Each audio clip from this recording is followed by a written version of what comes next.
एका लहानशा गावात एक गरीब मजूर राहत होता. रोज सकाळी उठून तो शेतात काम करायचा. ऊन पाऊस थंडी काहीही असो, तो काम चुकवत नसे. त्याच्यासोबत त्याची बायको राहत होती. दोघांनी अनेक वर्ष संसार केला, पण त्यांना मूल होत नव्हतं. वर्षानुवर्ष वाट पाहिली, देवाला नवस केले, पण त्यांच्या घरात पाळणा कधीच हलला नाही. पण वंश पुढे नेण्यासाठी दुसरं लग्न करण्याचा विचार मजूर करू लागला. पहिल्या बायकोसाठी हे फार वेदनादायक होतं, पण ती काहीच बोलली नाही. मजुराने दुसरे लग्न केले. त्याची दुसरी बायको तरुण होती. लग्नानंतर काही महिन्यांतच ती गरोदर राहिली. 9 महिन्यांनी तिला एक सुंदर मुलगी झाली. ती इतकी गोड होती की मजुराला तिच्याकडे पाहूनच खूप आनंद व्हायचा. जणू एखादी परीच त्यांच्या घरात आली होती, म्हणून त्यानं तिचं नाव परी ठेवलं. परी जन्माला आल्यानंतर मजुराचं आयुष्य बदलून गेलं. तो कामावरून आला की आधी मुलीला उचलायचा, तिच्याशी खेळायचा, तिच्या चेहऱ्याकडे पाहत बसायचा. दुसरी बायकोही मुलीवर खूप प्रेम करायची. घरकाम करताना देखील तिचं सगळं लक्ष तिची मुलगी परीवरच असायचं. पहिली बायको मात्र हे सगळं दुरून पाहायची. ती नवऱ्यासोबत शेतात काम करायची, दिवसभर कष्ट करायची, पण घरात तिचं अस्तित्व कमी होत चाललं होतं. मजूर आता पहिल्या बायकोपेक्षा दुसऱ्या बायकोवर आणि तिच्या मुलीवर जास्त प्रेम करत होता. हे पाहून पहिल्या बायकोच्या मनात जळजळ वाढत होती. दिवस जात होते. परी हळूहळू मोठी होत होती. ती 2 वर्षांची झाली तेव्हा तिच्या तोंडातून बाबा बाबा असे शब्द बाहेर पडू लागले. तो आवाज ऐकून मजूर खूप खुश झाला. त्याने तिला उचलून घेतलं. डोळ्यात पाणी आलं.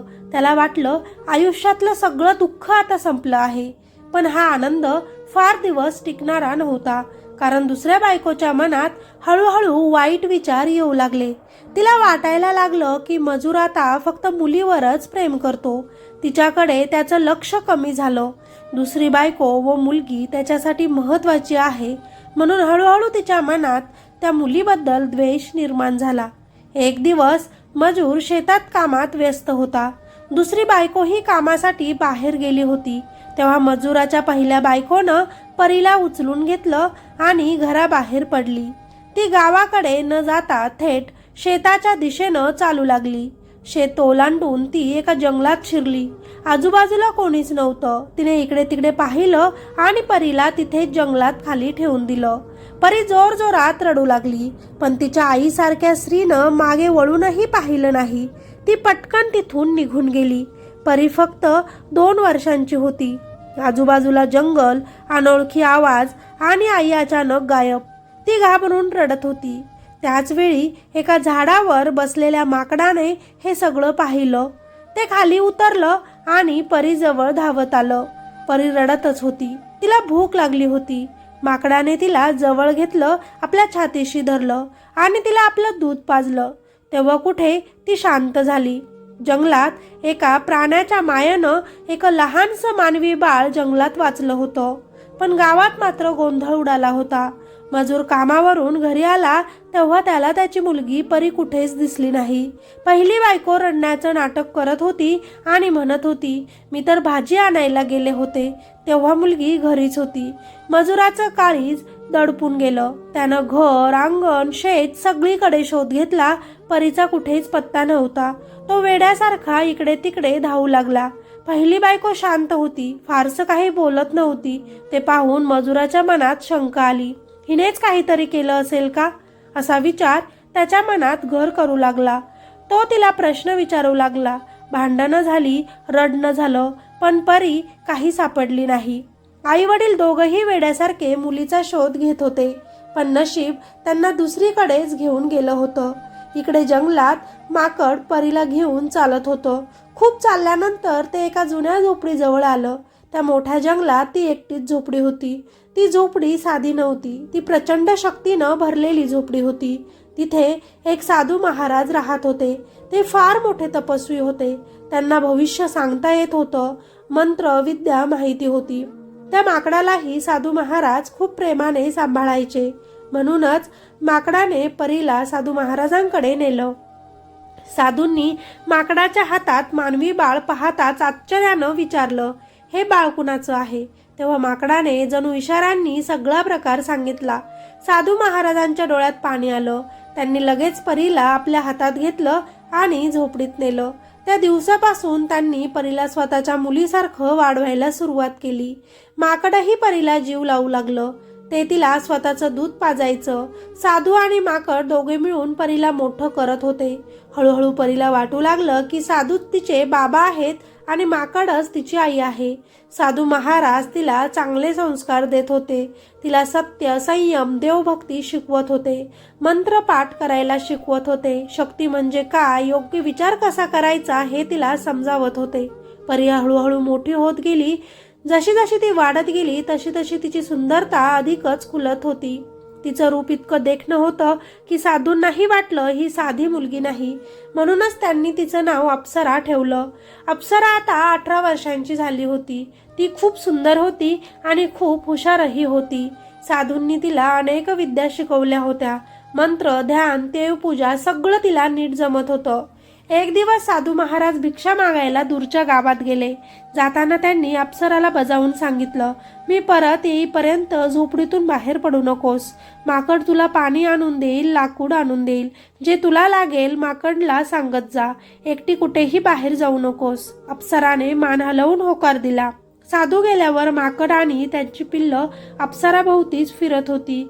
ते सगळे तिच्यावर खूप प्रेम करायचे आणि ती सुद्धा त्यांना खूप जीव लावत. ती मंत्र म्हणायची, देवपूजा करायची. ते माकड सुद्धा तिचं ऐकायचे. सगळं नीट चाललं होतं. पण एक दिवस माकडाकडून संपूर्ण अन्नात पाणी पडलं. सगळं अन्न खराब झालं. त्या दिवशी सगळ्यांनाच उपाशी राहावं लागलं. माकड, त्याची पिल्लं आणि स्वतः अप्सरा सगळेच भुकेले होते. ते पाहून अप्सराला राहावेना, म्हणून तिनं अन्न शोधायला झोपडीतून बाहेर पडण्याचा निर्णय घेतला. थोडं पुढे गेल्यावर तिला एक झोपडी दिसली. अन्न मिळेल या आशेनं ती तिथे गेली. पण ती झोपडी एका जादूगराची होती. तो आणि त्याची आई माणसं शोधून त्यांना खाऊन टाकायचे. झोपडीतच एक म्हातारी आजी होती. अप्सराला पाहताच तिच्या मनात वाईट विचार आला. शिकार स्वतःहून चालत आली आहे असं तिला वाटलं. पण तिचा मुलगा बाहेर गेलेला होता. एकटी अप्सराला पकडणं तिला शक्य नव्हतं. म्हणून तिनं अप्सराला गोड बोलून कामं सांगितलं. मी म्हातारी झाली आहे, माझे काम कर, मी तुला अन्न देईल असं आश्वासन दिलं. माकड आणि त्याची पिल्लं उपाशी आहेत हे आठवून अप्सराने सगळं झोपडीतील काम केलं. नंतर तिनं आजीकडे अन्न मागितलं. बराच वेळ मुलगा परत येत नाही हे पाहून आजीनं अप्सराच्या हातात थोडंसं कडधान्य आणि थोडं अन्न दिलं. जाता जाता वाटेत कडधान्य टाकत जा असं तिने सांगितलं. अप्सराने अगदी तसंच केलं, कारण ती खूप साधी भोळी होती. कडधान्य टाकत टाकत ती आपल्या झोपडीपर्यंत पोहोचली. झोपडीजवळ येईपर्यंत कडधान्य संपलं. तिने माकड, त्याची पिल्लं आणि स्वतः थोडं अन्न शिजवून खाल्लं आणि रात्री झोपून गेली. इकडे त्या म्हातारीनं आपल्या मुलाची वाट पाहिली. मुलगा आल्यावर तिनं त्याला सगळा प्रकार सांगितला आणि कडधान्य टाकलेल्या दिशेनं पाठवलं. तो मुलगा खूप शक्तिमान होता. राक्षसी वृत्तीचा होता. त्याच्या शरीरात विष होतं. तो साधूच्या झोपडीजवळ आला आणि दरवाजा ठोठावू लागला. पण ती झोपडी जादुई होती. कितीही प्रयत्न केला तरी तो दरवाजा उघडला नाही. उलट त्याचंच नख दरवाजात अडकून तुटून गेलं. तो जखमी झाला आणि वेदनेनं तिथून निघून गेला. सकाळी अप्सराची झोप उघडली. तिला दरवाजात रक्त आणि अटकलेलं नख दिसलं. ती घाबरली. नकळत तिचा त्या नखाला स्पर्श झाला आणि त्या क्षणीच ती बेशुद्ध पडली, कारण त्या नखातून विष तिच्या शरीरात पसरलं होतं. माकड आणि त्याची पिल्लं तिला उठवण्याचा प्रयत्न करत होती, पण अप्सरा शुद्धीवर येत नव्हती. तेव्हाच त्या राज्याचा राजा एक दिवस आपल्या सैन्यासोबत जंगलाची पाहणी करण्यासाठी तिथे आला होता. बराच वेळ फिरल्यानंतर थकवा जाणवू लागला, म्हणून थोडा आराम करण्यासाठी तो तिथे त्याच भागात थांबला. तेव्हा राजाची नजर साधूच्या त्या झोपडीवर पडली. ती झोपडी साधी नव्हती, काहीतरी वेगळीच वाटत होती.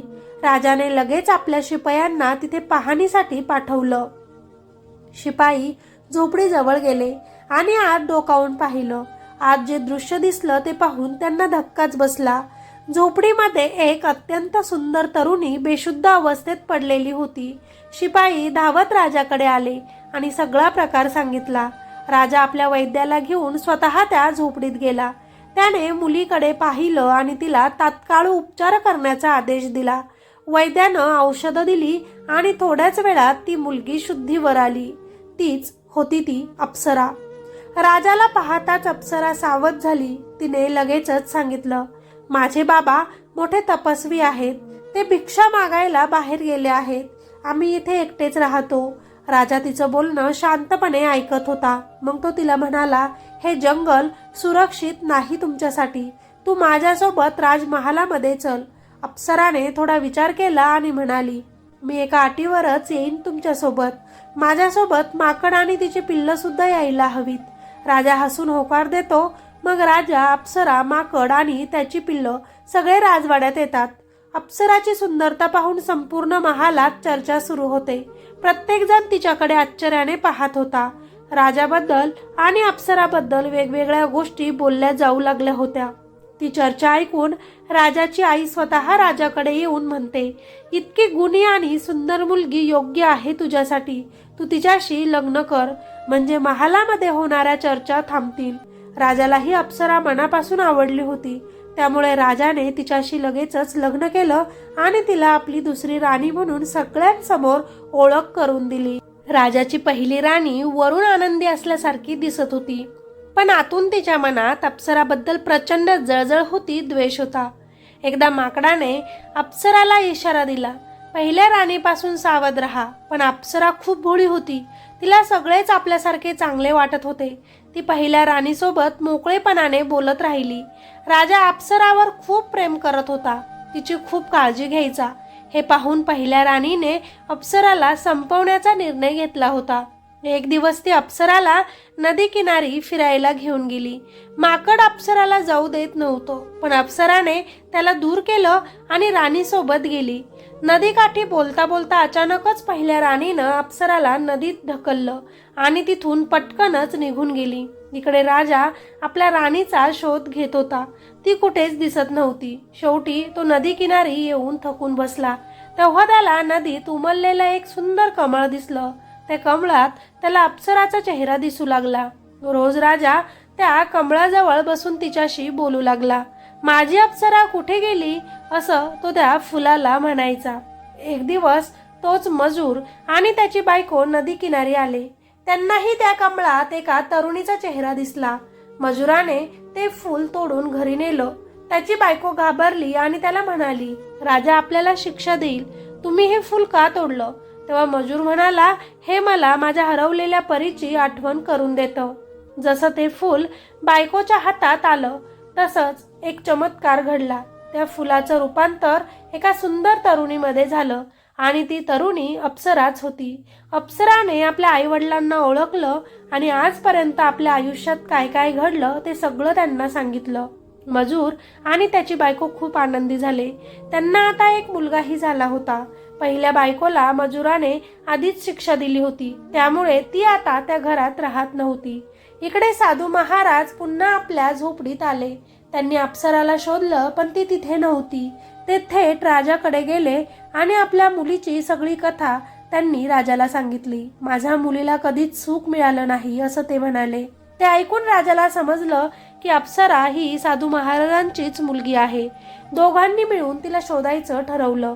तेवढ्यात अप्सराचं माकड साधू महाराजांकडे आलं आणि त्यांचा हात धरून त्यांना मजुराच्या घराकडे घेऊन गेलं. तिथे एक सुंदर तरुणी विहिरीतून पाणी काढत होती. तिला पाहताच राजाला अप्सराची आठवण झाली.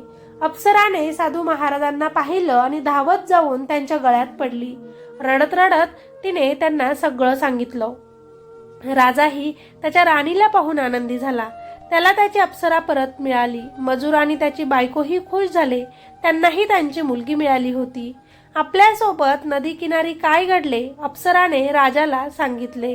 राजाने आपल्या पहिल्या राणीला तिच्या अपराधाची कठोरात कठोर शिक्षा दिली. अप्सरा आता त्या राज्याची राणी बनली. ती न्यायाने राज्य करू लागली. साधू महाराज, माकड, मजूर आणि त्याची बायको सगळेच आता अप्सरासोबत त्याच राजवाड्यात आनंदाने राहू लागले. मित्र आणि मैत्रिणींनो, या कथेतून एकच गोष्ट शिकायला मिळते की नातं रक्ताचं असो किंवा नसो, खरी माया मनातूनच येते. स्वार्थ, मत्सर आणि द्वेष क्षणिक असतात, पण प्रेम, त्याग आणि संस्कार आयुष्यभर साथ देतात. ज्यांनी अप्सराला जन्म दिला त्यांनी तिला सोडलं नव्हतं, पण ती त्यांच्यापासून दूर झाली. पण ज्यांनी तिला मनापासून स्वीकारलं त्यांनी तिला घडवलं, तिला मोठं केलं. वाईट कृत्य कितीही काळ लपवलं तरी शेवटी सत्य बाहेर येतच आणि अन्याय करणाऱ्याला शिक्षा मिळतेच. देव कधीच उशीर करत नाही, तो फक्त योग्य वेळेची वाट पाहतो. म्हणून आयुष्यात कुणाचंच वाईट करू नका, कारण प्रेमाने दिलेला प्रत्येक श्वास एक दिवस परत येतो आणि द्वेषाने केलेला प्रत्येक अन्याय स्वतःच्याच आयुष्याला अंधारात ढकलतो. बाकी ही स्टोरी कशी वाटली? अशाच कथा ऐकायला तुम्हाला आवडतील का? मला नक्कीच कॉमेंटमध्ये सांगा. व्हिडिओला लाईक करा आणि चॅनलवर नवीन असाल तर आपल्या चॅनलला सबस्क्राईब करायचं अजिबात विसरू नका. भेटूया अशाच एका नवीन स्टोरीमध्ये. तोपर्यंत स्वतःची काळजी घ्या. धन्यवाद.